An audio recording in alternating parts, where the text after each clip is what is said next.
நேர்வழியை நான் தான் கொடுத்தேன். நீங்கள் பசித்தவர்களாக இருந்தீர்கள், உணவை நான் தான் கொடுத்தேன். நீங்கள் ஆடை இல்லாமல் இருந்தீர்கள், உங்களுக்கு ஆடையை நான் தான் அனுபவித்தேன்.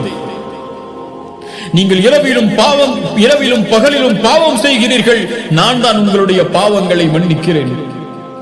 யா இபாதி லவ் அன்ன அவ்வலக்கும் வ ஆகிரக்கும் வ இன்சக்கும் வ ஜின்னக்கும், உங்களில் முதலாம் அவர்கள் இறுதியாம் அவர், உலகம் படைக்கப்பட்டது முதல் அழியும் வரை மனிதர்கள் ஜின்கள் என எல்லோரும் அல்லாஹ்வை மறுத்தவர்களாக மாறிவிட்டாலும் அல்லாஹ்வுடைய ஆட்சியில் அது எதையும் குறைத்து விடாது.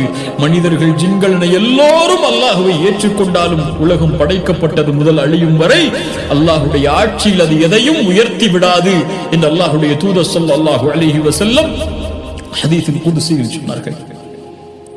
யாருக்கு தேவை?